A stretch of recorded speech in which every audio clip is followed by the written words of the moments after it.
The new NBA and MLB season is in full swing, and BetOnline has you covered with the best odds and biggest promotions and live in-game betting on all your favorite teams. Head to BetOnline today to stay updated on all the action. BetOnline, the game starts here. If you're looking to streamline your audio advertising buys and maximize your revenue, look no further than Triton Digital's programmatic audio advertising exchange, A2X. The private exchange consists of only licensed broadcasters and top-tier internet radio publishers, assuring the quality inventory and brand safety you can trust. Visit www.tritondigital.com to learn more. On the evening of December 31st, 2023, the world will unite in celebration, toasting champagne, sharing a smooch, and enjoying the kind of revelry reserved for the last holiday of the year. As the clock nears midnight, however, all eyes will be on one thing, the uncontested star of the event. Its presence is accompanied by a confetti blizzard, a chorus of cheers, and some of the most expensive billboards in the world. It's a shared experience that binds strangers together in the electric pulse of a single glorious night. And that's why this week's On Brand is on the Times Square Ball. We're all jazzed up, really having a cow. You want your favorite show and it's on right now. It's on Brand. Hello and welcome to On Brand with Jon and Marisa. I'm Jon. I'm Marisa. Marisa. Yes. So a couple weeks ago on Stanley, you openly admitted to me and all of our listeners that you're a mother of two and a shoplifter. I dabble in shoplifting, but not by choice, I swear. Only when I'm forced. So thinking about that, I was also thinking in the last couple of days, something happened with me, and I was curious if your moral compass is as low as mine. Well, let's find out. So are you open to buying things that you know you're going to use for a very short time and then return? Oh, boy. I've never done that intentionally. Never intentionally. And I know one time we went camping and you bought an air mattress pump on the way to the campsite and returned it on the way back. Okay, in my defense, that year, my gross annual income was so small. I made so little money, and you guys are always wanting to make us go on these extravagant trips. Extravagant camping. Extravagant. I mean, I think I had to get an inflatable mattress. Yes, I did return that. As I think I admitted when we started this pod. I like to call it a free rental period Yeah. to see if you like the pump, and then you will commit to the purchase, but I consider it like a $0 down rental period. The only issue with it is sometimes you're lazy about the return. Oh, yeah. If you remember when we started the pod, we did a photo shoot to get photos taken. I bought like $3,000 worth of clothes. Yes. I was so panicked that I had like this $3,000 loan for a month, and I always wait till like last day. Uh-huh. Managed to return everything except like I think one thing. I got stuck with like this $100 salmon colored sport coat. I would love to see you in salmon more often. I think it's the one we might have used. You have seen me in it, but yeah, I'll probably wear it to some event that we go to. It came up because this is so dumb, but that Santa Claus hat that I had bought for the Christmas episode, I didn't need it. I know I have a nicer one somewhere. I was like, I'll return this. But when I was wearing it, before I put it on, I like slicked my hair back. Uh-huh. And so when I took it off, there was like all this goop in it. And I felt like really guilty about like returning I do have limits about what I will take Like back. if it's obviously soiled. Yeah. And it's like, sir, you purchased this 48 hours ago. It's now covered in like hair goop. Yeah, like cat hair and your hair product. Don't you figure in this town with like the Instagram era Yeah. that so many people are just buying things to take pictures with and then returning? 1,000%. I feel like 90% of products are just being like loaned for photo shoots and then returned. I have right now 2 copies of Taylor Swift's Folklore on CD sitting on my couch that I have to return because I won't go into this whole story because CDs? Wait, Folklore CDs? Why? I don't want to go into the whole story. There's been What? Random Folklore CDs from Amazon have been showing up signed, so people have been buying them. I bought 6 copies of it. Dear God, My first Jon. 2. Listen. It's currency. It's Taylor Swift currency. You're like living in like Old West bartering times where it's like you'll swap 2 Taylor Swift CDs for a quart of milk. No, I would swap this Taylor Swift CD for one I don't have. Much more valuable than a quarter of milk. She signed it. Milk you can drink. You know what I was thinking of? When I added them all up, I think I have like 9 signed Taylor Swift items. That's pretty good. Me. You could get a lot of milk for that. Okay. I can buy milk. Milk is, the prices have gone down. I don't know where you think milk stands right now. Not that much.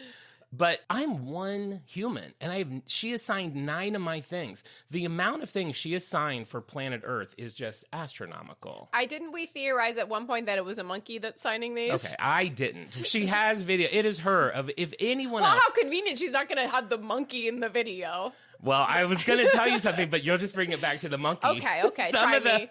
Some of the CDs, people have claimed when they open it, they find some of her cat's hairs in them, but you're going to say there's monkey hair! And it's not. It's her cat. A bit of a banana smear. Okay. No, she does it herself. God bless her. So what's the plan? You're going to return these CDs? So you bought 6, you said?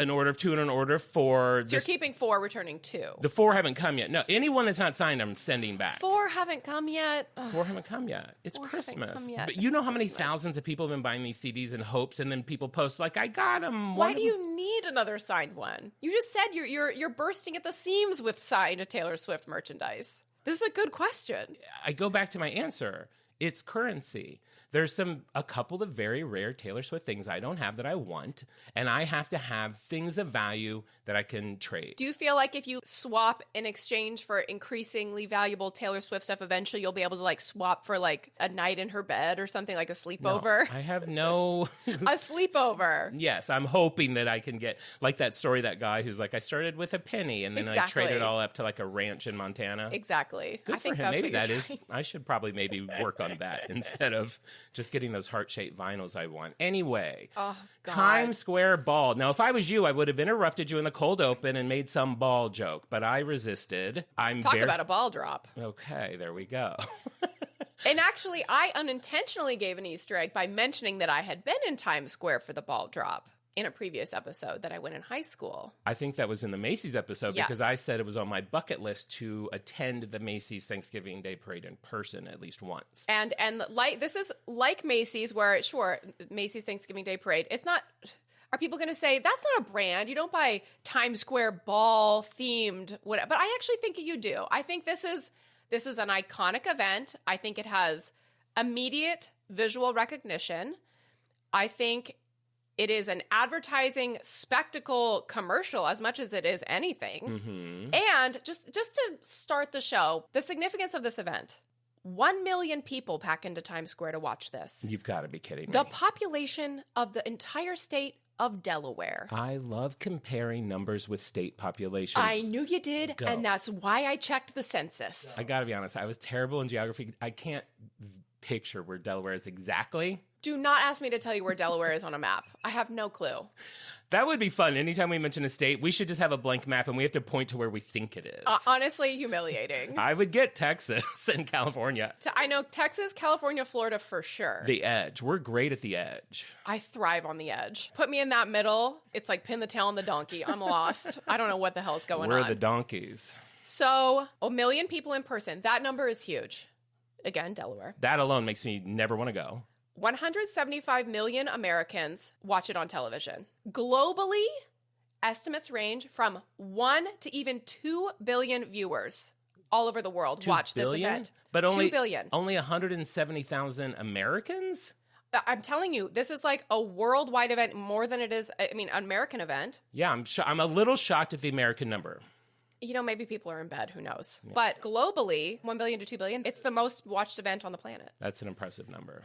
I find it so, I don't want to say boring because I've watched it every year, but I am constantly disappointed by the programming on New Year's Eve. So to think that like that event is watched by 2 billion people, when was the last time you've watched the ball drop? I will say I have watched the ball drop many times, but I usually tune into the program 5 minutes before the ball drops. Yeah. I don't watch usually the musical guest or Ryan Seacrest or whoever does it. I just watch the ball. The programming itself is hell. There was a time where, sure, it was like, these are the best stars. And maybe they'll get one person, like they had Miley up there. But now I feel like it's like, talk about feeling old. I don't even know if young people know who these people are. It'll be like 9 p.m. It'll be like, and welcome to the stage, Dirk Jangler with his hit, Can't Tell Me Nothing. And you're like, this is like an alternate universe of celebrities.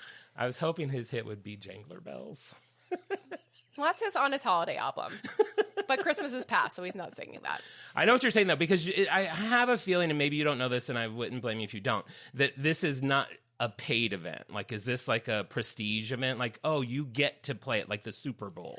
I think there's one person who's paid, who's like this. Well, and obviously the hosts are paid. And then I think like Miley is probably paid to be there. Oh, okay. But I think it's probably the exposure, which can you argue with that? 2 billion viewers, that's incredible exposure. You don't have to pay people to do that. But it does seem like it's a big ask because it's cold. And these people dressed. Didn't Mariah Carey do it in the last handful of years? And Mariah Carey had a technical issue. It was do you remember off the this? rails. Yeah, like she couldn't hear her music. She gave up. Something happened. She had an issue with that she claimed was her earpiece. It wasn't connected, and then she basically like bailed in the middle of the song. And then later she came back a few years later, and like that was kind of like her redemption.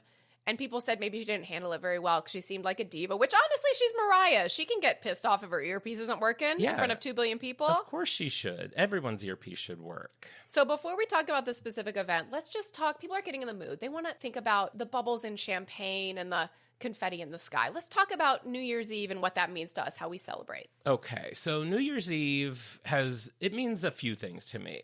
I travel to Ohio for the holidays. I usually come back to LA for New Year's Eve. For years and years and years, it was my tradition at 9 o'clock here. I would always call my mom and wish her a Happy New Year's. That's cute. She doesn't always stay up that late anymore, so that tradition has kind of faded away. I do have some, this is so dumb, but not dumb for them to have this party. I do have some very good friends that have a party. You've met them, Susan and Anton.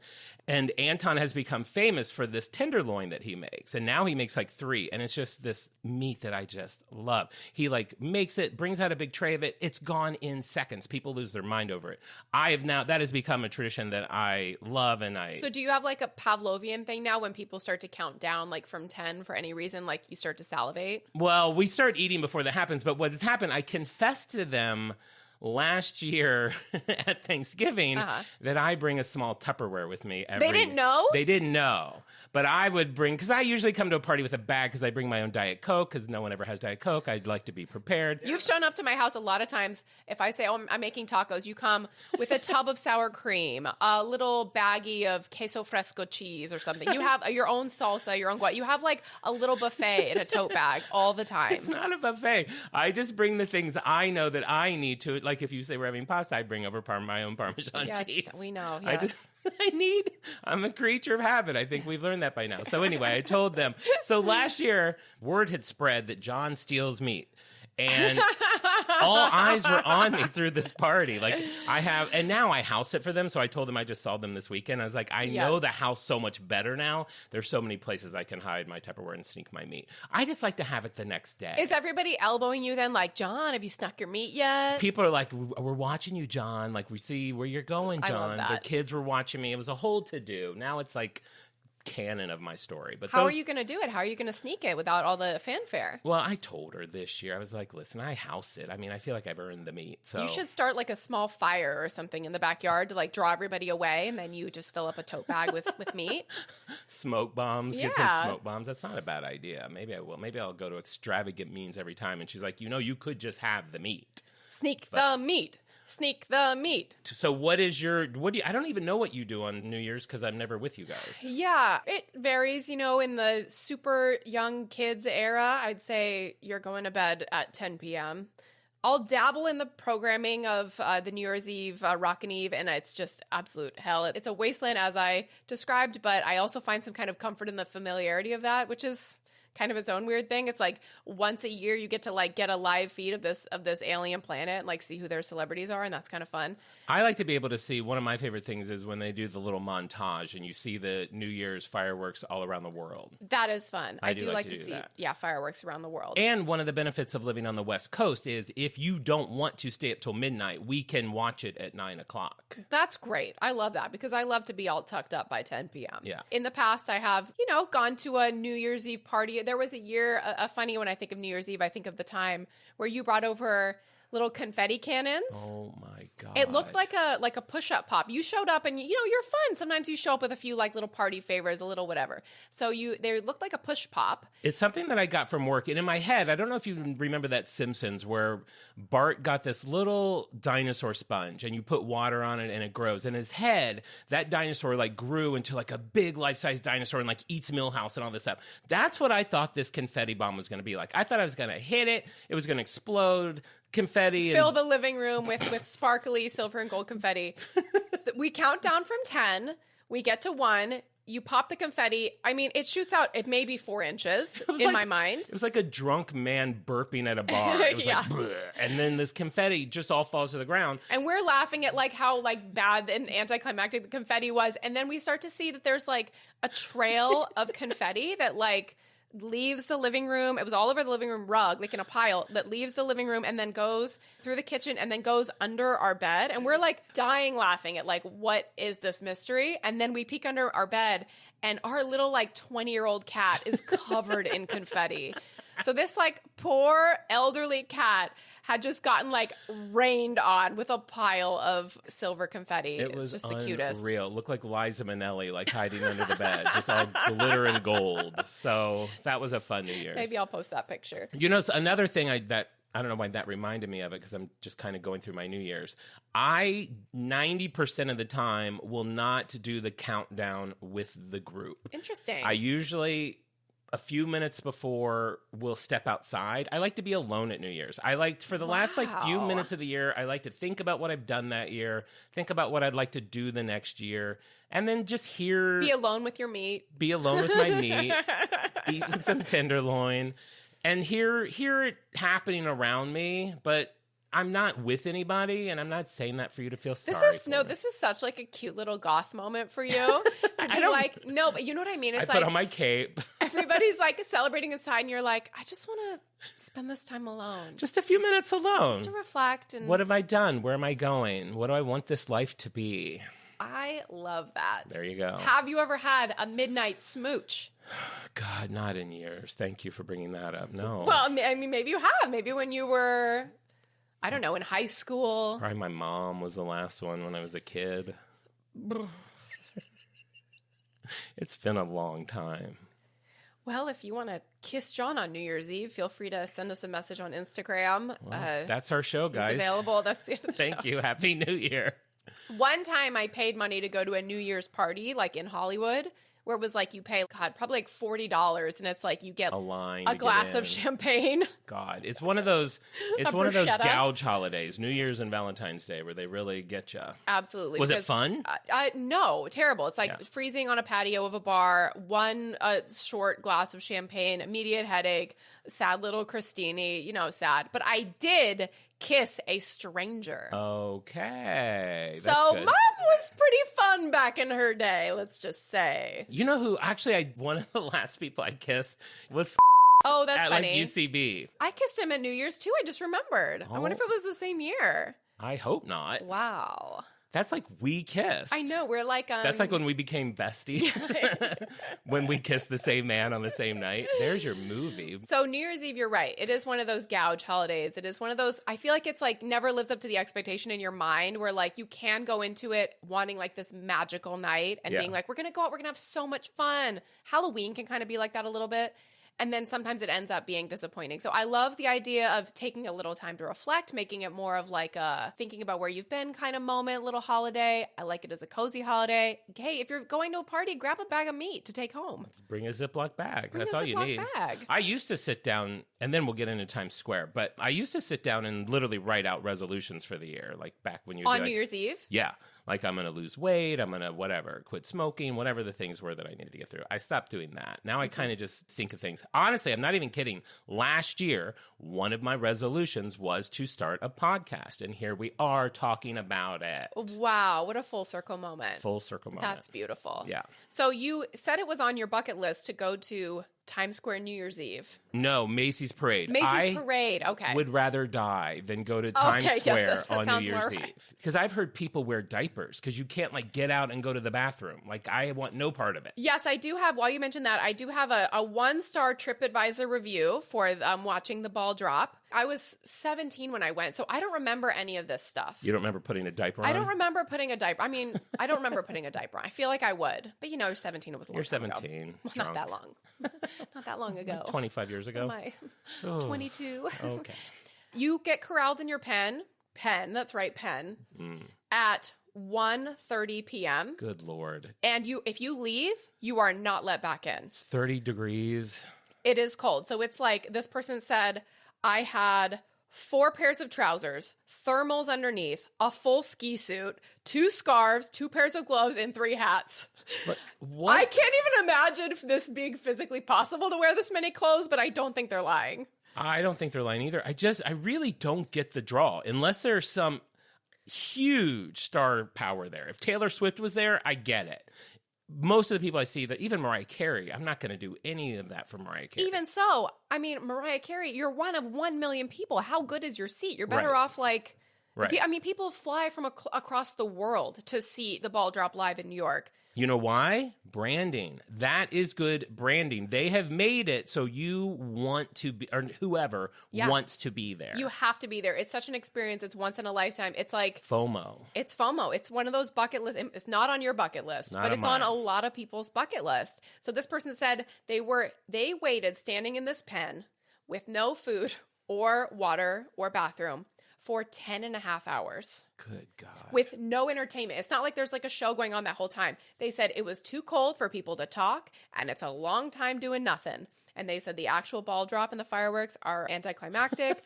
Everybody, after waiting 10 and a half hours in the cold, bored, with no toilet, the ball dropped. A few fireworks went off. There was some confetti. And then they played New York, New York. And then everyone left. They said that was it. Yeah, that's kind of what I imagine. I imagine it being like misty throughout the day too, so you keep getting kind of like dampened and then frozen. Yeah. It all sounds awful. Even me saying this, though, I'm sure there's people who are listening who's like, yeah, it would still be fun to go. Like, it's one of the, like, Coachella, you know what I mean? Like, if you're young or you have energy or just the kind of person who wants to do things, like, there's nobody could tell you that Coachella is not worth it. Youth is the key to a lot of these sorts of things. Maybe that's what it is. I think youth is the key to New York City, period. Youth or wealth. I think those two things allow someone to enjoy New York. Yeah, I have a tough time being the wrong temperature. I'm like a 4-degree spread before I start to get real grouchy. Yeah. No, see, you said spread. If I had said I'm a 4-degree spread, I feel like you probably would have jumped in. Me? No. So I'm probably like an 8-degree spread. 8-degree spread. Okay.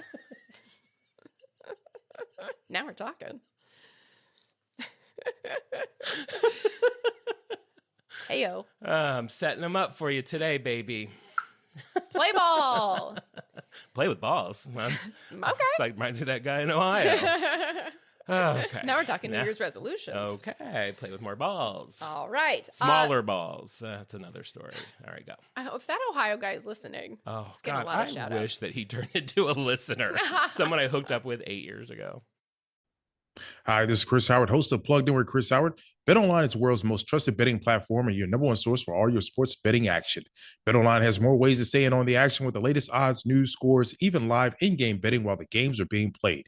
With the largest selection of odds on everything from Major League Baseball, NHL, and UFC, and professional golf, BetOnline remains the number one source for all your sports wagering info. In between games, head over to the BetOnline's casino with all the top Vegas-style games, including poker and live casino. BetOnline, the game starts here. We interrupt this program to bring you an important Wayfair message. Wayfair's got style tips for every home. This is Styles McKenzie helping you make those rooms sing. Today's style tip. When it comes to making a statement, treat bold patterns like neutrals. Go wild, like an untamed animal print area rug under a rustic farmhouse table from Wayfair.com. Arr, fierce. This has been your Wayfair style tip to keep those interiors superior. Wayfair, every style, every home.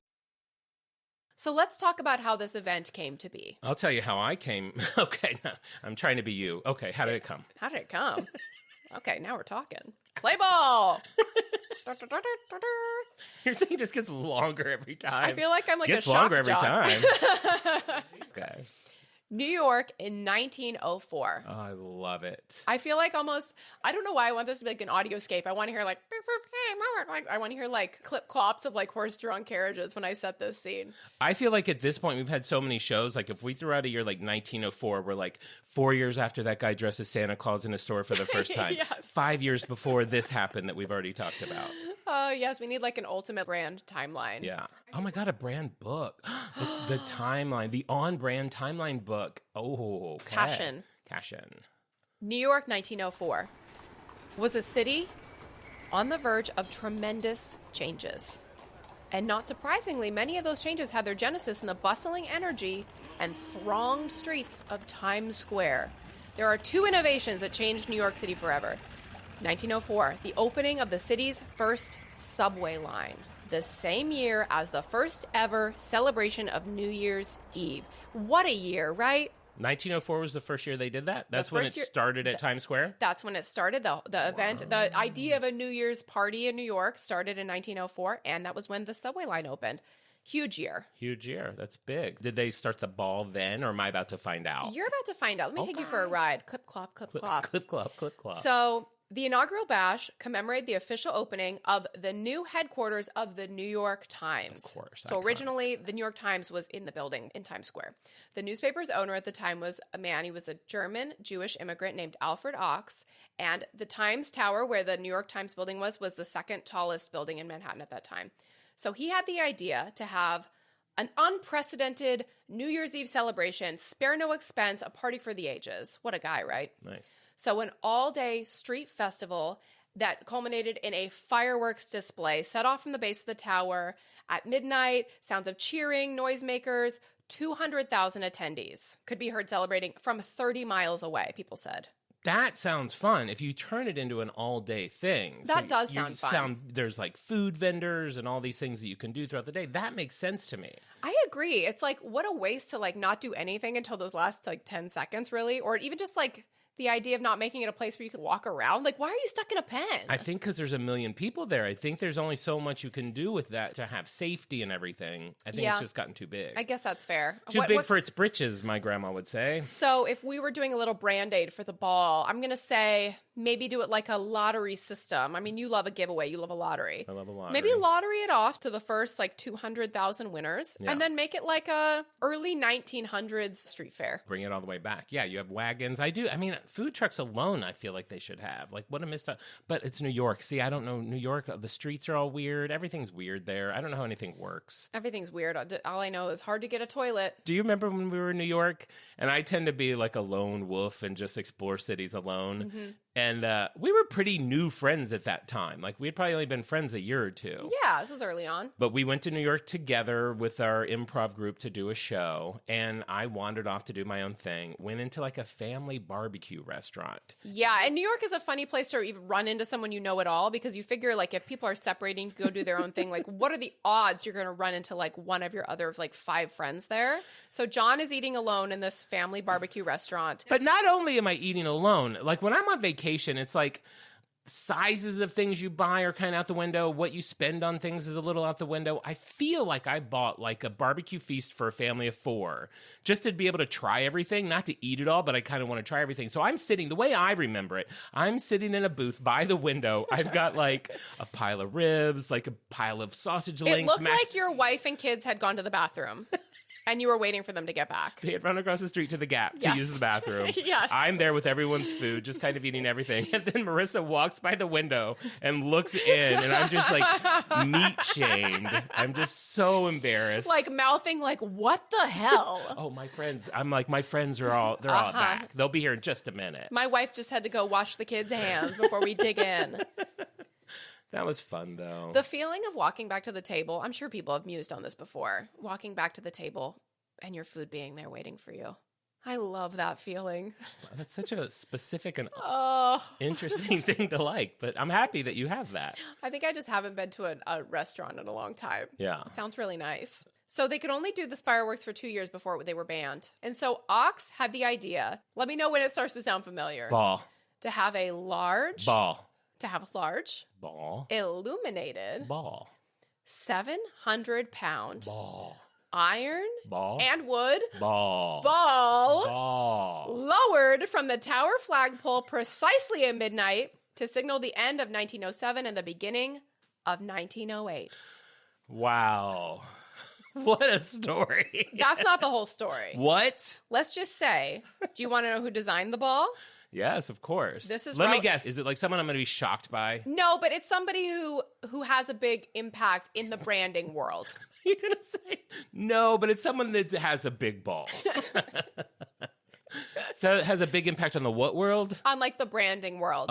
Okay, so it's a design firm named Artcraft Strauss. And you're probably familiar, even if you don't know that name, you're probably familiar with their work. This was a very big New York billboard company that made some very iconic billboards of the era. Do you remember the iconic neon Coca-Cola sign? If I showed you a picture of it, you would recognize it. Of course. Iconic neon Pepsi-Cola sign. The Camel Cigarettes billboard that shot out the smoke rings. I've had used footage of it in documentaries. I mean, how good is that? So he designed the ball. He was approached. It was like, I have this idea. Now you might ask, did he invent the idea of a time ball?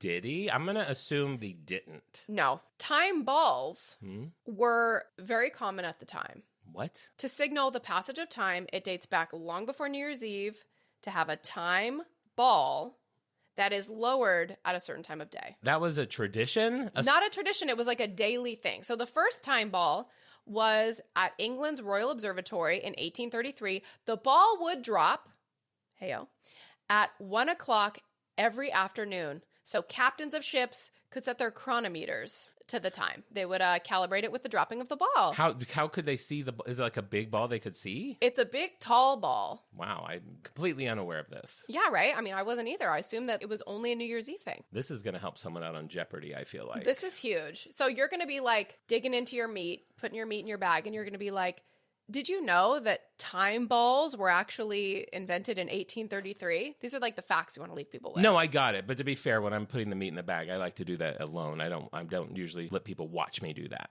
You will this year, honey. All eyes are on you. So at that time, there were 150 public time balls. What? I can't even believe that I'm like not hearing about time balls more. There were 150. How have we never heard about time balls? If anyone listening has ever known about the time balls, please let us know. I have never heard of these. Yeah, me either. And maybe you've visited one. There's still... Visited one? Some, well, few survive and some still work. So over 60 time balls remain standing, though many are no longer operational. Existing time balls in the U.S. There is one, obviously, in New York City. There is one at the Naval Observatory in Washington, D.C. And the third time ball is at the Titanic Memorial. Oh, my God. Can you believe that? That's insane. It's a 60-foot tall lighthouse in the financial district in New York, and it was built to remember the people who died on the RMS Titanic. Are they all still functioning? All these old time balls? Do they still... The ball rises at night and then falls during... I don't get how they work. I'm going to go in a rabbit hole time balls. You might. Yeah, a lot of them are still just... They're not operational. They're just kind of there as like a statue kind of, but then some of them still do work. So the ball in New York City, let's go back to Times Square. It has been lowered every year since 1907. There were only 2 years where they did not drop the ball because of wartime, 1942, 1943. Yep. Nothing happened those years because of the war. Everything got put on hold. Is the ball different every year? Is it the same core and then they decorate it differently? Is it a whole new ball? Does someone start on, they're like, yay, New Year's, and then January 1st, like, got to get up and work on next year's ball? I love that you asked. Thank you. In 1920, the original was replaced with a 400-pound ball made entirely of wrought iron. Now that's a ball. Now that's a ball. I love wrought iron. You do love wrought iron. This comes up like a lot in our personal lives, that you love like a wrought iron bed. I do. I would love a wrought iron bed. I used to work at Pottery Barn. Side note, back when Pottery Barn would make everything out of wrought iron and cool metals and stuff. Yeah. And now it's all just like the crappiest stuff. Well, you would have loved the look of this ball then. This wrought iron ball. Yeah, I can almost envision it. And that was our ball until 1955 when it was replaced with an aluminum ball. Probably lighter and easier to manipulate. Weighing a mere 150 pounds. Okay. That's about, how much do you weigh? 134. Wow, very nice. Wow, very nice. I don't know what I'm supposed to say. I guess what is the normal? It's like, yeah, technically less than that ball. You'll always be less than that aluminum ball. Yeah, I think I probably weigh less than all of the balls, you know, because I'm looking at them. They were made out of different materials over the years. Wait, you weighed less than the wrought iron ball? The wrought iron ball weighed 400 pounds. Oh, okay. Right, very wrought heavy. iron would be more heavy, right? The aluminum ball stayed the same. It was aluminum until the 80s when, this is going to sound familiar, red light bulbs and a green stem converted the ball into an apple for the I Love New York marketing campaign from 1981 until 1988. Love it. That's great. Classic, the Big Apple. I didn't realize that it stayed the same for so many years. I thought it was different every year. It's been the same for the past several years, but yeah, they should be mixing it up more often. Like one year they should make it like an M&M. Yeah, whatever's hot at the moment. Taylor Swift's head this year should be sliding down that pole. It should be Taylor Swift's head sliding down that pole as if she's been like murdered, decapitated, and she's in some kind of like ritual. Okay. Well, that's what it would look like. It would be scary. I'm sure it could be done in a way that was inspiring and less terrifying. Well, we'll pitch on it after pod. We'll talk. So we're in the 80s. The guys are celebrating New York, and then what did they decide So to do? 95 is the first year that it had computer controls, aluminum skin, rhinestones, strobes. This is when the ball got really like super jazzy. Razzle dazzle. Really razzle dazzle. It wasn't computer controlled up until this point. Like people were doing it by with a crank. I think the lighting wasn't computer controlled. Oh, I think okay. it was probably like light bulbs that were just screwed in there. And honestly, I didn't learn about how it was lowered. Maybe it was like just Quasimodo up there with a long rope. Maybe. They did something fun for the new millennium, for 2000. They did what they said the latest in lighting technology to gaze into the future and the beginning of a new millennium. Where were you at on Y2K? You remember that big one? Do I ever? Were you hacking into the nation's computer system? Well, do you remember what I said I like to do at midnight? Mm-hmm. I like to step outside and have a moment alone. I did that to the extreme on Y2K. I went to the beach and walked along the shores of the beach Oh alone. my God. Because there was so much uncertainty about what was going to happen at midnight. Uh-huh. So if I remember correctly, and I do, I was listening to Fiona Apple collecting seashells on Santa Monica Beach when Y2K happened. That is such a vibe. And I was like, I don't know if like the ships are going to lose control and come crashing into the sea or into the beach or like what's going to happen, but I'm going to be here. That's beautiful. Thank you. You were in your own little music video. What were you doing? You were like 4? I was a teenager. I bought a new top from Urban Outfitters, and my friend's house who I was at, they had developed a system where they had balloons suspended in the living room. Oh, And those I all love fell that. down. That's fun. I remember being like 14. Oh my God. Just a baby. Just a babe. And like looking up and being like, what was I do? I think like the dad like got on a ladder up there. Like, how do you do that?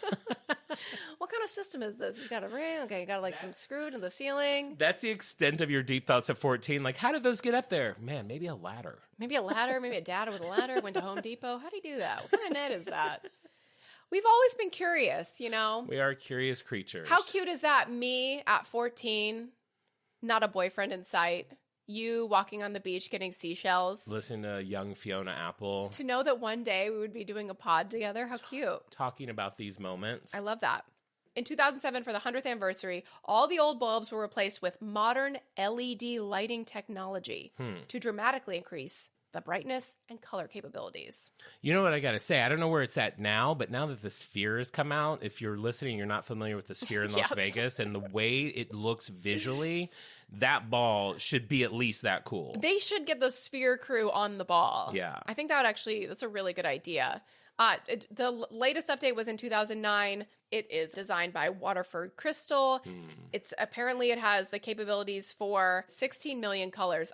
I don't think there's 16 million colors, dare I say. Oh, Mar, there are. I think that feels like a little bit of marketing mumbo jumbo. No, are you kidding me? Haven't you seen those things with like when you get a computer, they're like, does 4 billion colors? Yeah, I'm skeptical of that. I think they're just counting on nobody counting. The sign that has the number of the year by where the ball is dropping uses hue bulbs. That's what I use at home. We've talked about that on pod, right? How much you love your hue bulbs? Yeah, so I could be like, Times Square ball, turn blue. If you just shout in Times Square, you can control the ball. That'd be fun if you could, like, if they let one Alexa user control it from home. How cool would that be? So there's like a little mini documentary on this ball drop, and like the end, they've gotten 1 million people out. There's papers flying around. They're going to clean up that tomorrow, and the last guy's walking away, and he's like, Times Square ball, off, and it just goes dark. And That's a really good commercial for Alexa. produced by Matt Damon. He's the janitor. He played the janitor. He did it gratis. I love that. Wow. So I always feel like the ball drops really slow. Did you ever have an issue with that? I feel like that was kind of like, I wanted to come crashing down. I never had any thoughts about the speed of the ball drop. I don't want to say a big issue because that sounds like hyperbolic. But Hyperbolic. I have a medium-sized issue with how slow the ball drops. I think it should be like 10, 9, 8, 7, 6, 5, 4, 3, 2, 1, and then it just like slams down. I mean, that's insane. That's insane. You want to start your year with a ball slamming down to earth? I don't know. It just seems kind of like more fun. Is it not coming down during the count? It does. It moves very slowly. Well, that's why. 10, 9, 8, 7. He's got to. I want to count down to the crash. Well, we'll try to set up a meeting next year with Times Square. So Alice just mentioned that he also thinks the ball should go faster. I don't know that any of us actually knows what happens. Does it really just go to the bottom and then it's just done? There's no sparklers or... It feels very anticlimactic. I think we need to watch it. Has anyone ever been killed by the ball? Nobody's been killed by the ball. Because it moves slow.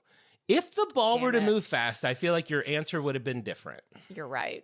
Someone would have died by ball. Cause of death? Ball. So it's not the only ball or object to drop around the world. I'll say. There we go. You're learning.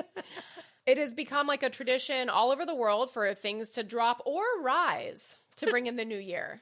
In Florida, a tangerine drops 40 feet during a countdown till midnight. Wait. Free falls is on a pole. A tangerine, that's so small. Oh my God, I made a poem. I was like legit Dr. Seuss. But what do you mean a tangerine? Sometimes it's just falling. Sometimes it's on a pole. It's like these are traditions now, like all over the world for like certainly America, for things to drop to signify the beginning of the new year. So I flagged a few of them that I think are of interest to you. Okay. So they're things like a peach or whatever in Atlanta, things like that. Like a big lit peach or just one normal God peach? Sometimes a normal God peach. They're dropping God peaches to tell me it's the new year? The tangerine is a 200-pound tangerine. Okay, so that's not a God tangerine. Okay, tangerine. no, but listen. In Duluth, Georgia, a disco ball is raised. Okay, that makes more sense. We're like getting the party started. That's right.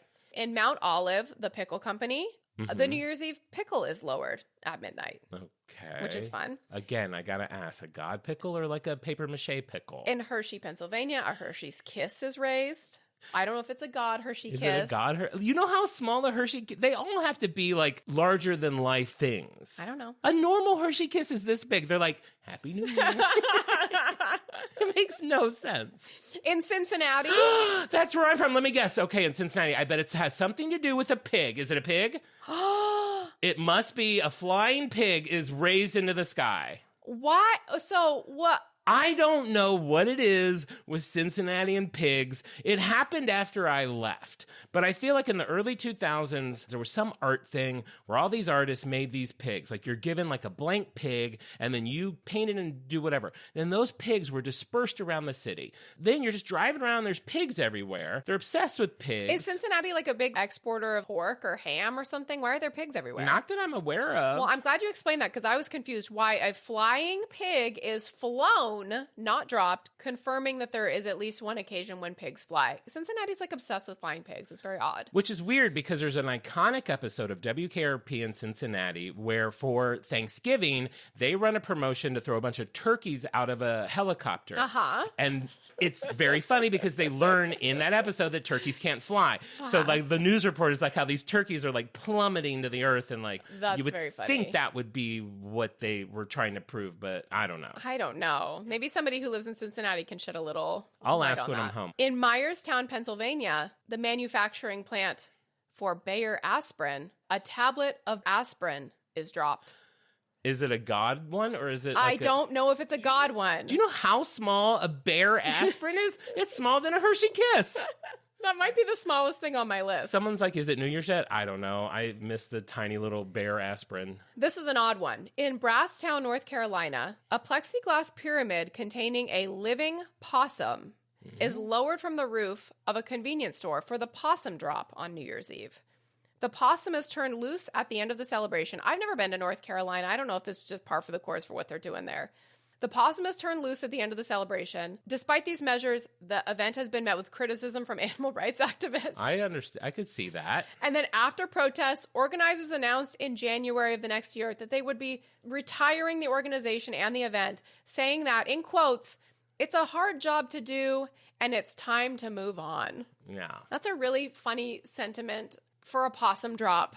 I would love to know how they got there. Like, why a pyramid? Why a possum? Why any of it? Why any of it? Why any of it? And this might be your favorite. In Bethlehem, Pennsylvania, a 100-pound yellow illuminated peep made out of fiberglass is dropped. Okay, at least now we have some actual stats on the item. Yes, that one they gave us a material. Maybe I should add that to my bucket list. Oh, I should turn all my peep pillows into like a cool coat and wear that to the Peeps New Year's fall. Yeah, you should. Okay, those, yeah, you You should. should. Man, oh man. You know why? Because I don't buy that you would actually cut open your peeps. You don't have to cut them open. I could just Velcro them together. I'm trying to think of a different way to say yeah. That's not like sounding sarcastically supportive. It's tough, I'm going to isn't it? try. Okay, you say it again. Say you're going to Velcro them to a jacket. I don't have to cut the peeps open. I could just Velcro them together. Yes, I love that. Was that better? Yes, Okay, that good. makes me feel good It feels and you not good. bad. Yes, I love that Thank idea. you. Thank you.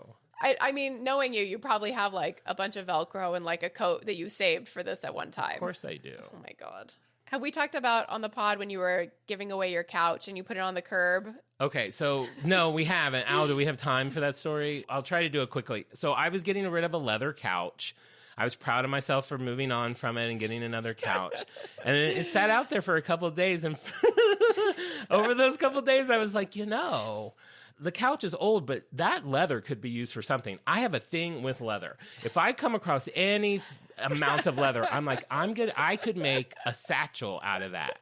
So I was like, I should keep some of that leather to make a satchel. I remember at the time, we said, what are you doing? You came over with a pile of shreds of leather and you said that was a lot of good leather. Yes, so it finally ate at me long enough. I went outside like a crazy person and stripped that couch of all of its leather. I just had pounds of leather in a pile. I told you guys made fun of me. When I say you guys, I'm talking about you, your husband, Alistair, and our friend Matt. We're all like, you're never going to use this leather. And for 2 years, I didn't do anything with that leather. Then we decide, because we're freaks, to put on a Christmas show for ourselves. And we called it the Christmas Follies, where the five of us would write sketches and we would perform them for each other. And so... That's kind of on theme because that was this time of year. So I was trying to come up with something and trying to think of how I could use that leather. And I created a character called Sofa Claus. And I draped myself in all those leathers. And I came up and you guys lost your minds laughing. You made a beard out of leather. I made you all sit on I made a beard out of leather, a hat out of leather, my clothes out of leather. And you guys all sat on my lap and I asked you what you wanted. And no matter what you told me you wanted, I gave you a piece of leather because I was Sofa Claus. You had a sack full of leather scraps and I turned one into a Christmas ornament. It's on our tree. And Alistair made a piece of artwork with Sofa Claus on it. So it was like a whole thing. And so you think I'll never use these things. And I proved you in the most unconventional ways that not only did I use them, I created a lasting memory. A timeless holiday memory. Thank you. I love that. I'll never question your saving of scraps because I know you'll think of something. Yes, you will. You know what? Actually, you I do thought it of, now. You're like, what are you going to do with that popcorn bucket? You know what I thought of this year? What? Because this was a couple years ago where you thought you were going to get really into making Oreo balls. I thought about those today. 2 years ago, I made the world's for like a Christmas cookie thing you were doing. Yeah, the world's worst Oreo balls. They're like the easiest thing to make. Somehow I messed them up. And I was like, you know what? If I'm really going to get into these, I should have all of the pieces. Really going to get into these. So I went to Michael's the next day and bought 9 things to make the perfect Oreo balls. I think you have candy melts. I think you have sticks. You have all the I have melts. I have tongs to pick them up. I have a soft warmer to melt it at the appropriate. I have this whole thing never taken out of the box, all in storage. I'm a mess. It's not too late to get into cookie ball making. Yeah, it'll happen. Yes, I love that. Thank you. So now, we're up to date. We know what the ball is now. We know what the event is now. 1 million people in person, 2 billion watching it on television. So the Times Square building where the ball drops makes $23 million a year from ads. Wow. So this is like a big event from like a marketing advertising standpoint. Every year, and this year included, every year for the past like 9 years, it's been sponsored by Planet Fitness. And now it must have worked because in my mind, whenever I think of New Year's Eve Times Square Ball, I think about people flapping their Planet Fitness inflatables and their hats. That's right. They give them little swag. They give them swag. So there's a few different like sponsors. I think this year it's like Kia and like Disney was last year. So it's like a whole thing. There's a lot of eyes on this event. So if you're watching this year and you think, maybe I will join Planet Fitness, like come like January 20th, it might be because you saw the ad on New Year's Eve. You've been tricked. You've been tricked. Marketing trick. So it's brands within brands. It's brands within brands. This is a huge event. Wow. A lot of work goes into putting this off. It takes 50 sanitation workers all night to clean up following the ball drop. And I remember when I was there in high school, confetti floated in the air for days. I love that. You know I'm a confetti boy. This is not confetti you would have wanted. Like Times Square stepped on. I mentioned in the last episode when I talked about how I went to Times Square that people were like peeing in the pen because like you can't leave and go to the bathroom. So this confetti is yucky. Urine-soaked confetti. You're like on all fours walking past diapers and shit. Yeah, I don't think you want this confetti in a Ziploc bag on your flight home. No.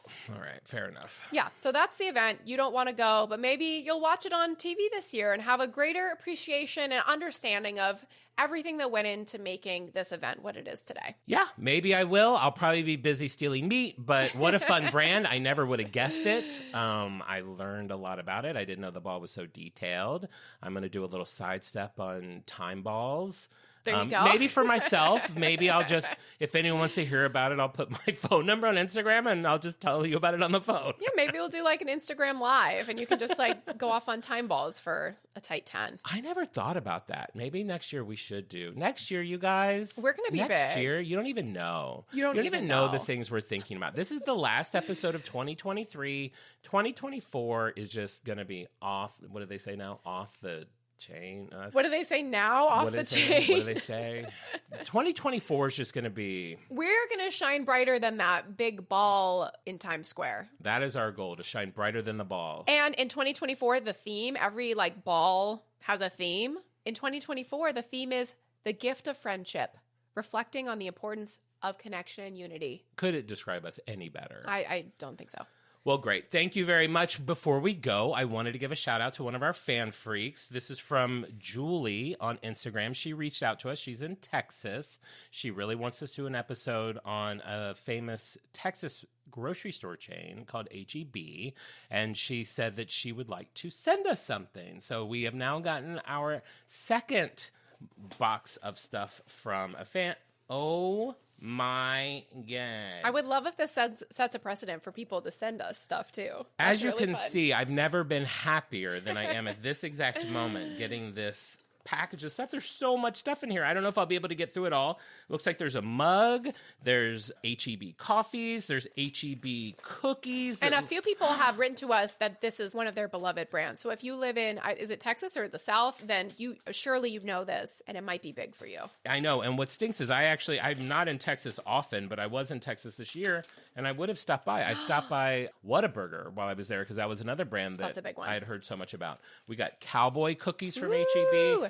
And there's a little note, which I won't read on cam, but it looks like at the bottom, it looks like maybe there's stickers and looks like a beach towel and there's socks. There's so much stuff in here. This is like the nicest thing I've ever gotten. So and I'm including my nice. dad who got me a car. This is the best thing I've ever had. But seriously, thank you so, so much. Now, I mean, I do feel like we're kind of guilted into doing this as an episode. So dare I say, in 2024, It's on the slate. We will do H-E-B at Thank some you point. so much, Julie. This Thank is you so sweet. so much. That is too generous. What a fun way to end the year. And on that note, we're ending the year. I know we say it all the time. I hope it doesn't come off like it's not genuine. We are so appreciative of everyone that's tuned in over the year. Our numbers have grown throughout the year. So many people have reached out to us and been so kind to us and said so many lovely things to us. We don't take any of it for granted. We are so looking forward to going bigger and better next year, hopefully branching out and being on other people's shows and maybe having some people on our show. So who knows what the next year will bring. But sincerely, from the bottom of my heart, I want to thank Alistair for everything he does for us. I want to thank Marissa for giving me 31 incredibly fun conversations. Congratulations. And I can't wait to see what comes next year. Yes, I completely agree. This has been like the highlight of the year. This was on my New Year's resolution list also, to start a podcast with you. And I'm so glad that it's come to fruition. And with that, we will say thank you to everybody. Again, as I say every show, subscribe, rate, review, tell your friends. We so appreciate you. And this, our third attempt of finding me a sign-off, comes from Heather. Until next week, keep freaking out.